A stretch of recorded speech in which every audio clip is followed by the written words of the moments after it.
Hi and welcome to the channel. If you like, please comment, subscribe, would be great. Any support would be welcome. So today we've got a Jimny versus Defender. Well, not quite a Defender. This one's a 1989-90, so just before the Defender name came out, but we'll forgive that and we'll call it a Defender for this. But it's Land Rover versus Suzuki. So the Suzuki is a 2020 model of the 4th gen Jimny, JB74W, and the Land Rover is a 1989-90 County. They're quite similar vehicles in some respects, but obviously you've got quite an age difference between them. But we're going to see how good are they off-road. How do they compare? Which is better? Does it matter? Does anybody care? Well, I might not be able to answer all of those, but we'll have a go and we'll have a look at a few things. So first off, let's have some stats. So the Land Rover is a live axle coil sprung vehicle. It's got a wheelbase of 92.9 inches. It runs on fairly large tyres, 235 85 16s, which is a standard fitment. You can also get 750 16s or 205 80 16s, a standard fitment. We've got open axles, open differentials at both ends, and we've got a locking centre diff. So the vehicle is 4-wheel drive or all-wheel drive all the time, but with the differential, when you lock it, it's the same as putting it into 4-wheel drive on any other type of vehicle. The Jimny is also a live axle coil sprung vehicle, so they're both body on frame, ladder chassis, so very, very similar in many respects. The Jimny has a wheelbase of 88.6 inches, which, believe it or not, is actually slightly longer than a Series 3 Land Rover, even though they don't look it. A Series 3 would be an 88 inch wheelbase. We've got smaller tyres on the Jimny. We have the same open differentials at both ends, but we don't have a locking centre diff. The Jimny is either 2-wheel drive for on-road, 4-wheel drive high or 4-wheel drive low. So you've got no centre lock at all. But when it's in 4-wheel drive, it's equivalent to the Land Rover having the centre diff locked. The only difference being on the Jimny, it does come standard with traction control. I think Suzuki have got some sort of marketing name for it. But essentially what it does when you're off-road is when you're cross-axled, when a wheel spins or is in the air, it'll use the ABS to brake that wheel to try and send power to the opposite wheel on that axle. Now Land Rover did offer that system on TD5 onwards Land Rovers, but obviously this Land Rover is too old for that, so you know, it is what it is for the comparison. In terms of suspension, they're kind of similar but kind of different. So let's just do a walk around first of the Land Rover. So for all intensive purposes, this is a completely factory standard vehicle in terms of its off-road capability. We do have some sidebars fitted, which, you know, offer good protection, but they don't actually offer any greater off-road ability. The suspension is 100% standard on this, so standard shock, standard coils, all in their standard place. As I said, we're running a standard size tyre. The rims are aftermarket, which might have a slightly different offset to a standard rim, but nothing that's going to amount to anything off-road except for perhaps a little bit more turning lock or steering lock. We are running a Cooper STT tyre. Now these tyres are quite nice on the road. They were branded as a mud terrain when they were new. Thankfully they don't make this pattern anymore. I would honestly say they are hopeless mud terrain tyres, but I don't think that will matter today. The ground is really, really dry. I don't know if you can sort of see it, so we've got cracks appearing there, that you could be on road tyres, and the Jimny's not on standard rubber either, so you know, it's kind of even. I would classify these very much as an all-terrain tyre, not a mud terrain. Well, that's for another story. We do have some bumperettes. Again, that's just for protection. That's not going to help off-road. But what the Land Rover does have is it uses a 4-link or an A-frame rear suspension system. I don't know if we can really see in there. So we have lower radius arms and they connect to the top of the axle via an A-frame. And what this is it works very much in principle how a 4-link suspension system would work, and it gives you incredible suspension travel. Now, as a factory vehicle, they probably have the most suspension travel that you're going to get as a standard vehicle. Certainly for the era when this was sold, there was nothing comparable on the market, and that includes vehicles that were sold in the USA. It's also a very good suspension system for modifying, so you can put longer shocks on and you can increase the wheel travel, and basically the more wheel travel you have, the better, because the greater stability you'll have off-road, the more chance you've got of keeping wheels on the ground, and the less chance you've got of becoming cross-axled or stuck. The front, similar sort of setup. So we've got the same type of axle, but on here we've got this type of radius arm, which is a C-cup accompanied by a panhard rod. Now, this offers better sort of anti-squat and anti-dive properties for road use, which is why Land Rover fitted it. But you don't get quite so much travel out of the front suspension as you do the rear, and it's much harder to mod it for lots more travel. It's kind of not maxed out from the factory, but changing the shocks isn't going to give you any more travel. You need to do a few more things really to improve it. So that's kind of the state of play with the Land Rover. Very, very capable. We've got a manual gearbox, 5-speed, plus a 2-speed transfer box. So say this one's got a locking diff, so it's the LT230, so we can put it down into low range. On the Jimny, this again fundamentally is a standard vehicle. So we do have again some rock sliders on the side for protection.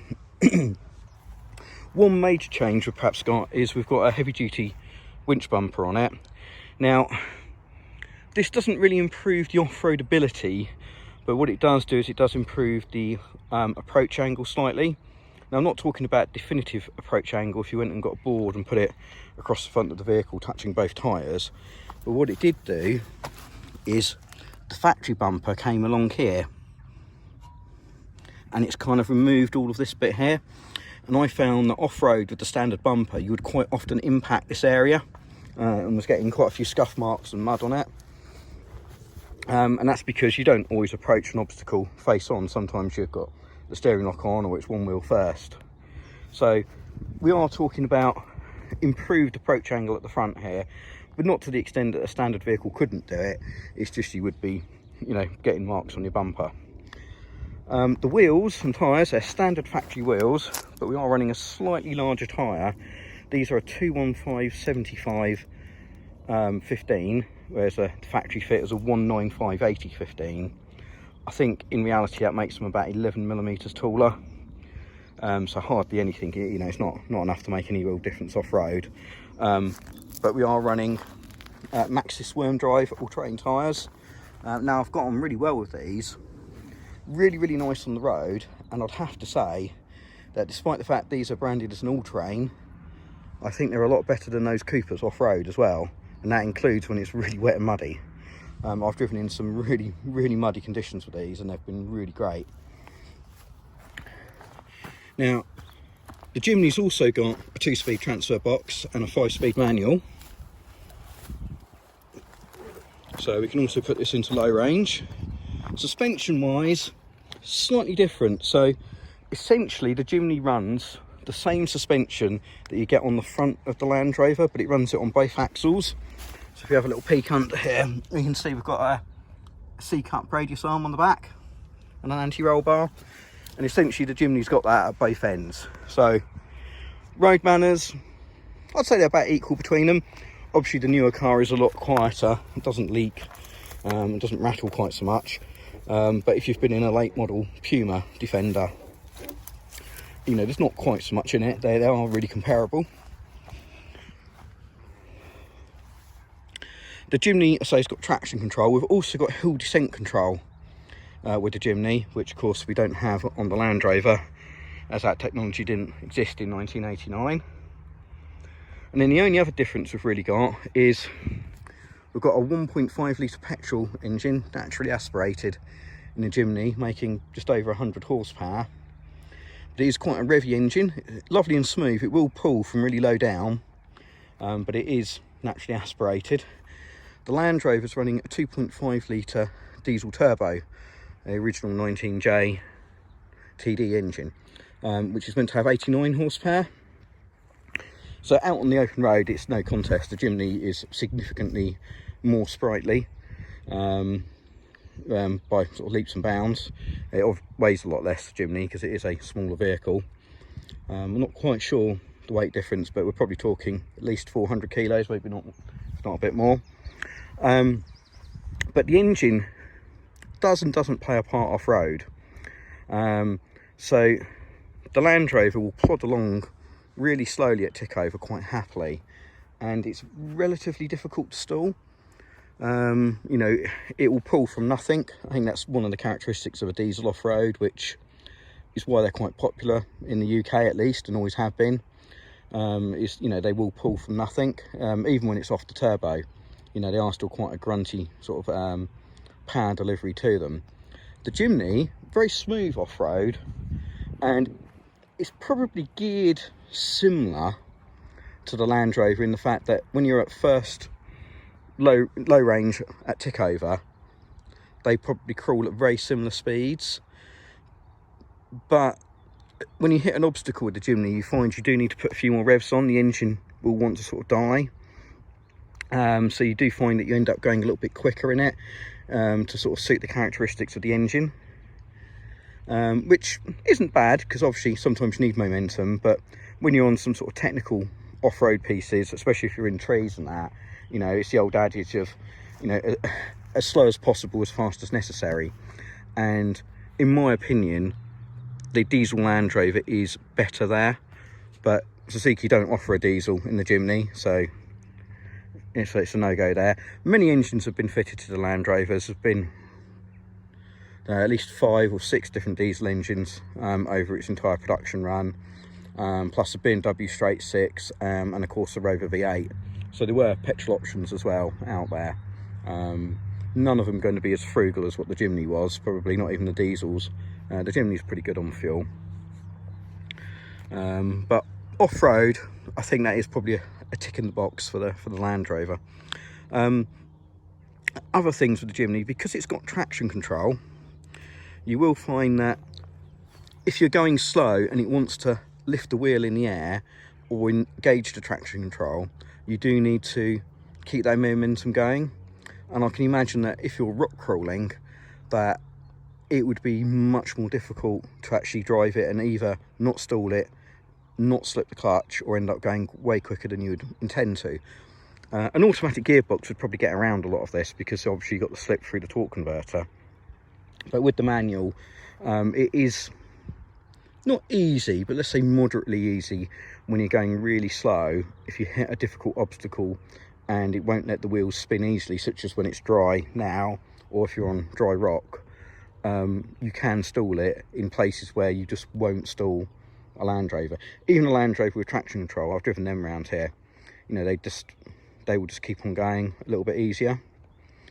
In terms of manoeuvrability, the Jimny is a lot more compact, so dimensionally, even though we've got wheelbases that aren't that dissimilar, and I say the Jimny is the same wheelbase as the older Land Rover, you know, the Series 3 and Series 2, it is a narrower vehicle. The track is quite a bit narrower, and the bodywork is quite a bit narrower across the bulkhead, so it makes the Jimny more nimble. You're able to use more ground, as it were. You can pick a different line. Although, having said that, the Land Rover generally, I think it's got a slightly better turning circle.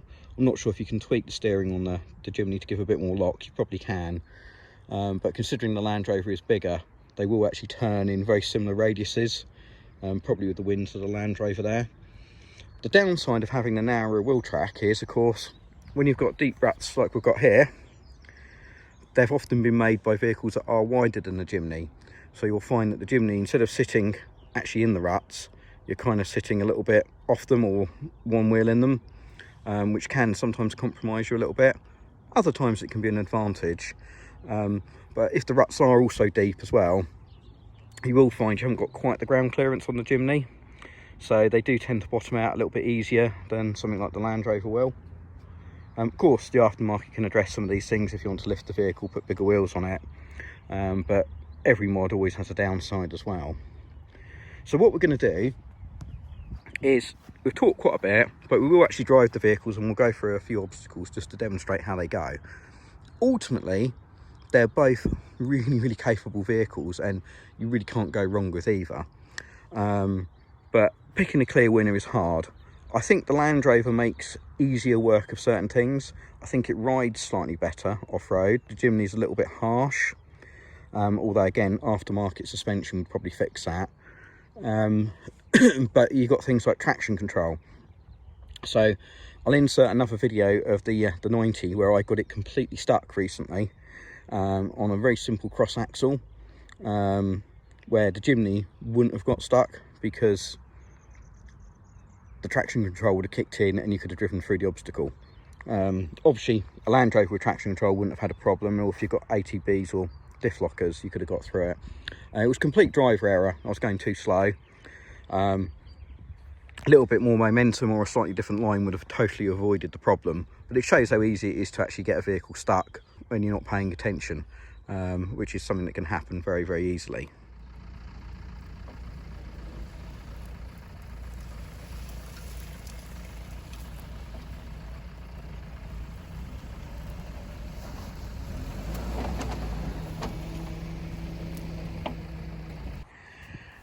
Here's an example of the suspension flex from a standard vehicle. It's also an example of what you'd be called being cross-axled. Now what's happened here is the passenger front wheel's up, the driver's rear wheel is up, and then the rear passenger and rear and front driver are down.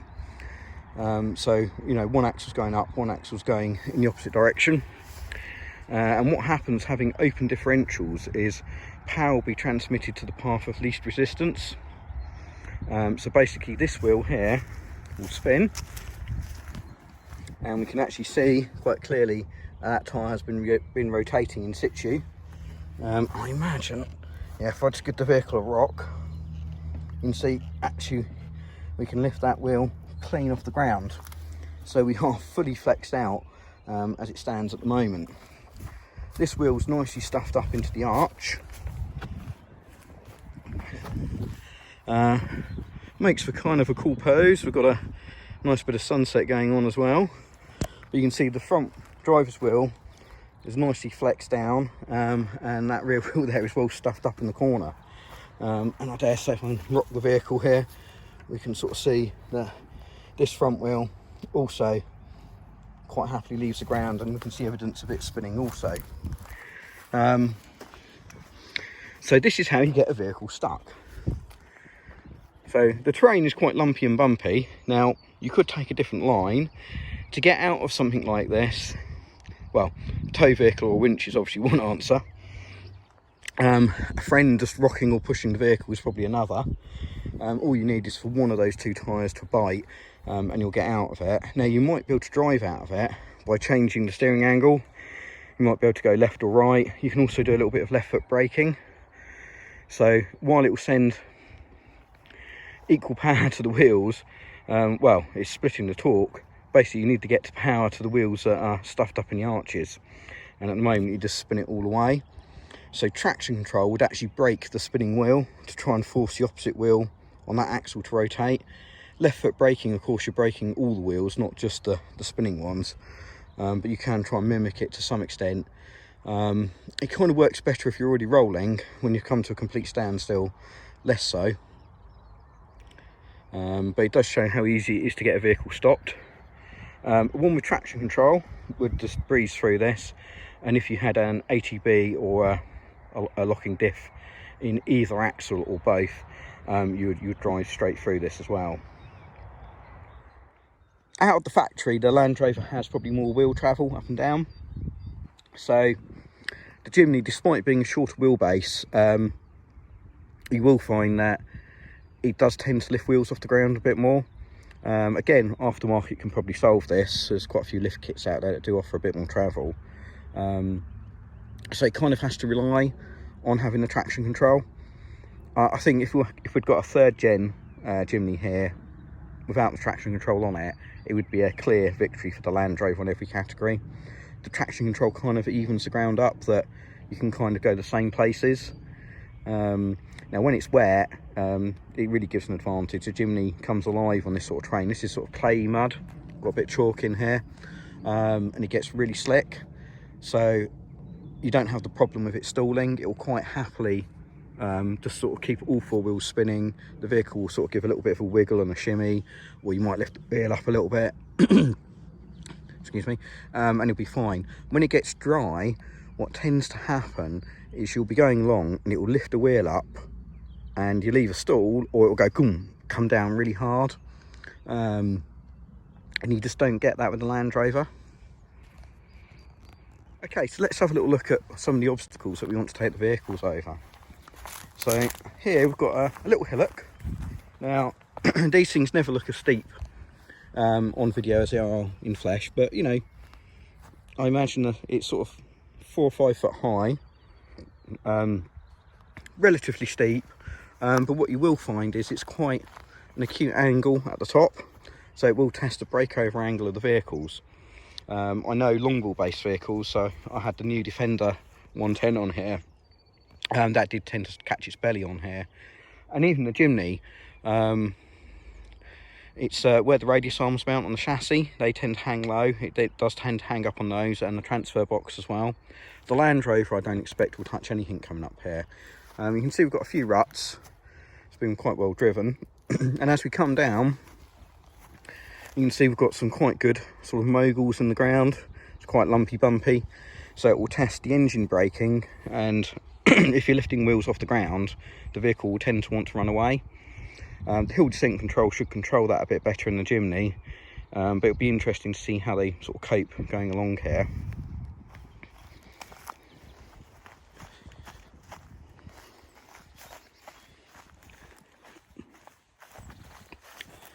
On this part of the course, we've actually got some quite good cross axles in here. Got a few dips that if you get it wrong, you'll end up bringing yourself to a standstill.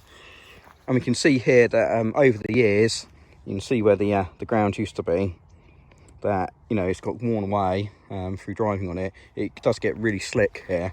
And if you go too quick, it will try and want to push you off the edge. And then in here we've got quite a gnarly little bit in the middle. So I say again, these things don't really show up on camera very well, but trust me, that's actually quite a deep hole just there. And you can see sort of evidence of where vehicles have already scrabbled on here, even in the dry. So as you come round here, all the weight is going to transfer to the left hand side of the vehicle, but the vehicle is going to go light on the driver's wheel. And then where we're standing, we've got another hole here, so you can end up with quite a good cross axle. And then to get all the way round, again, you can see we've got some more holes for the vehicles to fall in, and to go through the middle there. We will probably try coming straight across this bit here and up here as well, because that's also the angle of the slope means you end up on sort of 2 or 3 wheels at certain points, so it's a good testament to how well the suspension flexes. Then we've got the steepest hill here, which again, you can see how high it is by the fact that I'm clearly taller than the vehicles now. We've got some good tram lines in here where vehicles have come up, and you can see quite a lot of evidence of where vehicles have caught on the bottom. So it's quite a good test of approach and departure angle at the bottom of the slope, and then again of the breakover angle. And I imagine that bit there was actually the Jimny only about an hour ago when I was playing on here. And then we've got some more sort of moguls and dips and holes, which is quite good. We can put the vehicle into a few of them. We've got some where we'd expect it to perhaps pick a wheel up, and others where we'd expect it just to drive straight through. In here, this is actually quite a good little deceptive bit of a cross axle, which always catches the Jimny. Must just be down to the wheelbase, I think, where you end up with a wheel on each diagonal being off the ground. Doesn't seem to phase the Land Rovers at all. But again, it just shows that without the traction control, you could probably get yourself stuck just there. And then, as I say, I did get the Land Rover stuck good and proper only the other day, and you can see just here we had one wheel and just here we had another. So again, it doesn't look like much of a severe terrain, but basically it was completely flexed out, and we had two wheels that effectively weren't touching the ground, at least not with enough force for them to actually transmit traction. It was just balancing on the front and the rear wheel, diagonal opposites. But enough talk, let's have a play.